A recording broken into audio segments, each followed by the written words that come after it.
So we've done some things differently than what the traditional humanitarian approaches have been in these environments. But more than that, it's a recognition that we have grown because what we're offering matters to people. In some ways, there have been questions around, is AI going to be the right fit for the continent if so many of the models and algorithms are using data that's not from the continent? I'm Sara Leedom. I'm the Chief Operating Officer and co-founder at Inkomoko. I'm based in our office in Kigali, Rwanda. And Inkomoko provides training, consulting, and access to finance to entrepreneurs, mostly refugees, in 5 countries across East and Central Africa. Thank you so much for joining me, Sara. Let's start from the beginning. What drew you to work in Africa, and how did the idea of Inkomoko come about?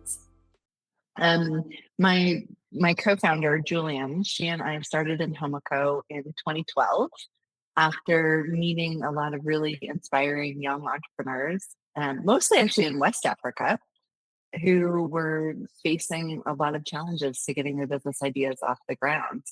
And so we had previously spent time in California seeing sort of Silicon Valley style startup culture where you write an idea and you get funding and resources and support. And we were trying to see how we could start that and grow that for young entrepreneurs on the continent. And so in 2012, we launched Inkomoko, and our very first scoping visit was to Rwanda. We went from Rwanda to Kenya, Kenya to Ethiopia, Ethiopia to South Sudan, South Sudan to Chad. And every one of those has a slightly different, but also it builds on the previous country where we've been operating. You're working in some of the most complex environments, refugee settings, post-conflict areas, and yet your outcomes are incredibly strong. What is it about Inkomoko's approach that makes it so effective? There are a few things that we do. One, we're really trying to be responsive to what the communities that we serve want.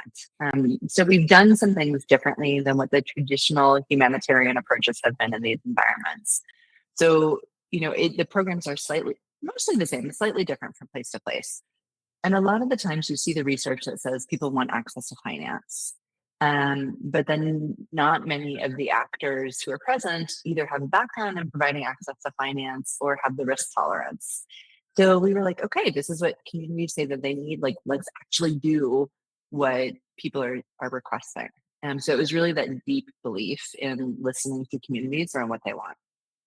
And so it was incumbent on us to change our model or to accept our own risk tolerance, or to figure out a way of de-risking where then we could meet the need of what communities are asking for. So as an organization, we hire locally. We have our leadership team is African, our board is African, and we're continuing to move more and more into African leadership throughout the organization. So that's really important for us as well, is that we've got solutions that are rooted both from our clients, but then also just from the general communities that we serve. Yes, and regarding the results, they speak for themselves.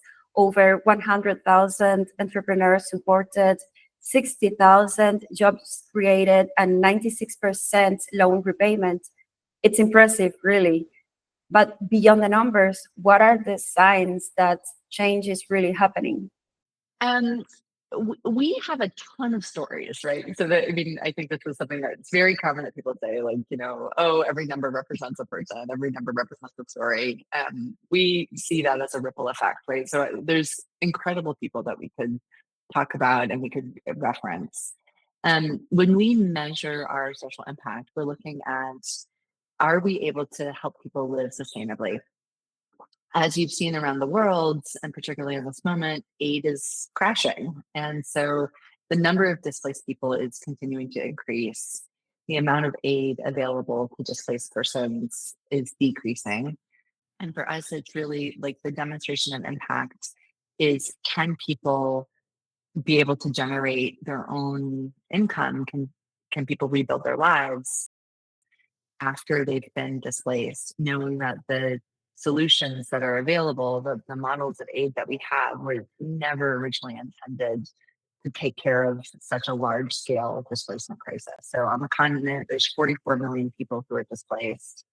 and around the globe, it continues to grow. And so what can we learn in how people can generate their own revenue, their own jobs, and take care of their neighbors and their communities through private sector approaches? So that's really how we also measure success beyond the specific numbers. You were named one of the fastest growing companies in Africa by the Financial Times, and I think the only one from Rwanda, right? But what does that mean to you from a personal perspective?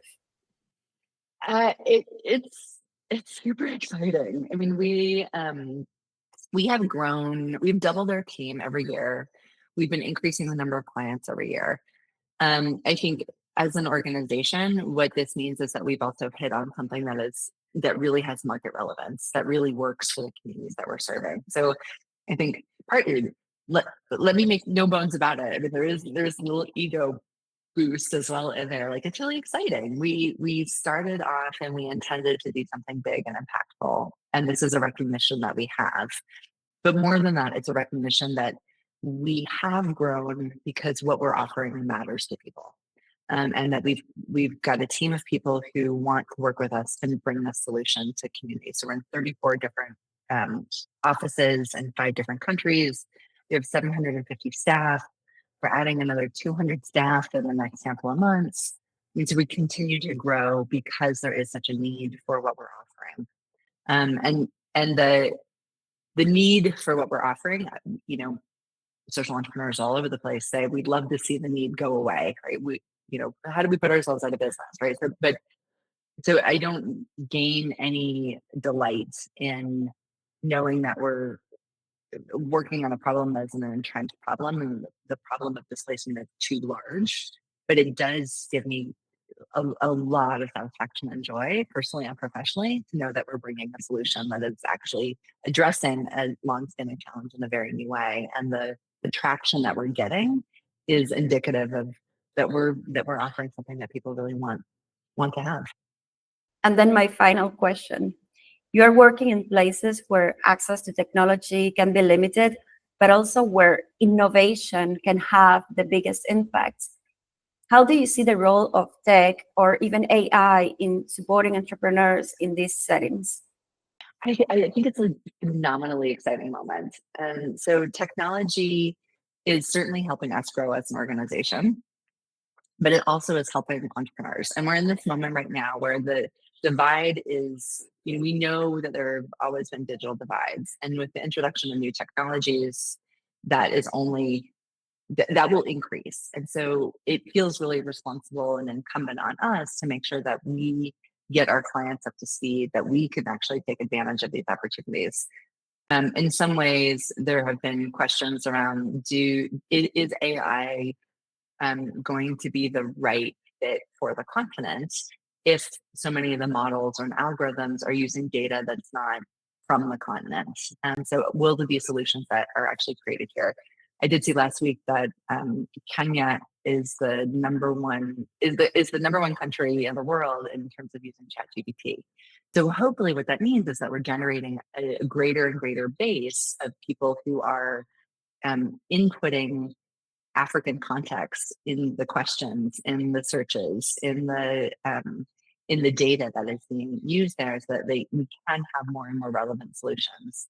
So we're using technology to make better decisions on our lending.